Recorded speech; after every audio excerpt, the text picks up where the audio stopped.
Vous avez visualisé la vidéo L'examen clinique d'une épaule douloureuse. Vous avez maintenant en main tous les éléments pour diagnostiquer les grands tableaux cliniques. L'épaule douloureuse simple est probablement le tableau le plus fréquemment rencontré en pratique quotidienne. Les mobilités actives sont le plus souvent normales à la fois en élévation et en abduction. Il en est de même pour les secteurs de rotation. Même s'il déclenche parfois quelques douleurs, le testing de la coiffe des rotateurs est le plus souvent normal. En pratique, les troubles les plus fréquemment rencontrés sont un trouble de la cinétique scapulo-thoracique et scapulo-humérale, avec cette tendance à l'élévation du moignon de l'épaule lors de l'abduction active.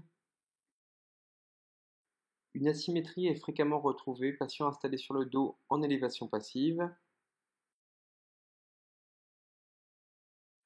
Cette asymétrie est souvent retrouvée également sur le secteur de rotation externe. La palpation de la gouttière du long biceps est souvent douloureuse. Parfois, la recherche d'un conflit sous-acromial peut réveiller quelques douleurs chez le patient. L'ensemble de ce tableau est le plus souvent en rapport avec une tendinite simple de l'épaule ou un banal trouble du schéma moteur.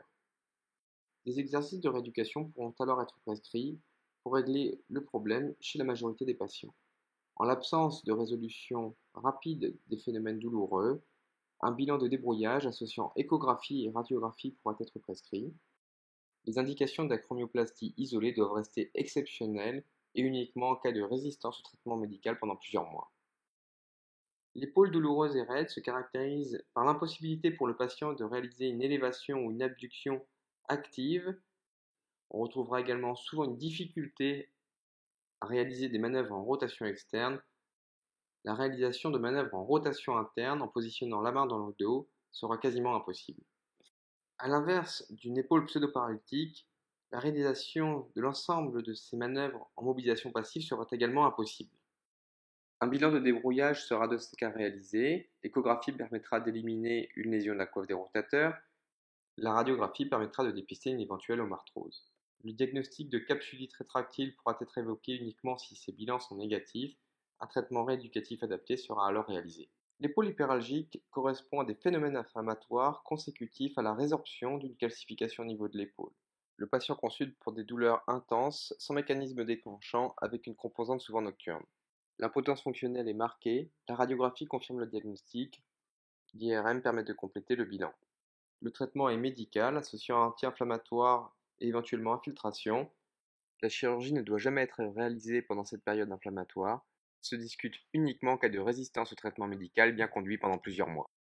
On évoque une rupture tendineuse lorsqu'un des tests spécifiques de la coiffe des rotateurs est déficitaire, c'est-à-dire que le patient n'est pas capable de tenir la position contre résistance. En cas de douleur importante, il est toutefois possible que ces signes soient positifs en dehors de toute rupture. Il faudra alors chercher d'autres signes, tels une amyotrophie des fosses supra- ou infraépineuses. La rupture de la longue portion du biceps avec un signe de Popeye est également classique. L'échographie permettra de confirmer le diagnostic. Le bilan radiographique éliminera une ascension de la tête humérale ou une homarthrose excentrée en rapport avec une lésion de la coiffe déjà ancienne. L'arthroscanner ou l'IRM permettent de mieux préciser les lésions, à savoir la taille de la lésion, son degré de rétraction, s'il existe ou non une involution graisseuse, et enfin la présence ou non de lésions cartilagineuses associées. L'étape suivante consiste à savoir s'il faut ou non réparer cette lésion de la coiffe des rotateurs. L'échec d'un traitement médical associant soins de rééducation et infiltration constitue souvent une bonne indication. Il en est de même pour les lésions du sous-scapulaire. Les lésions traumatiques sont plus volontiers chirurgicales que les lésions dégénératives. Pour les autres patients, l'âge physiologique sera un critère déterminant du choix thérapeutique.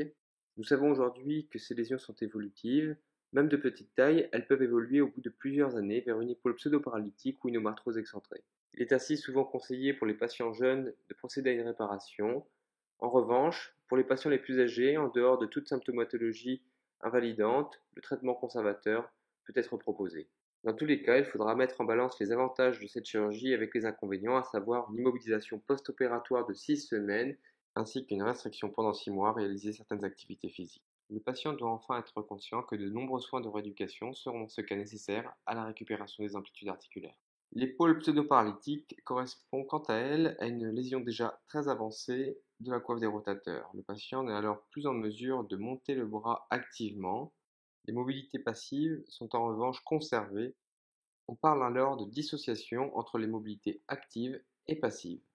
On retrouve alors parfois un signe du portillon correspondant à une perte de la rotation externe active en cas de lésion évoluée de l'infraépineux et du petit rond.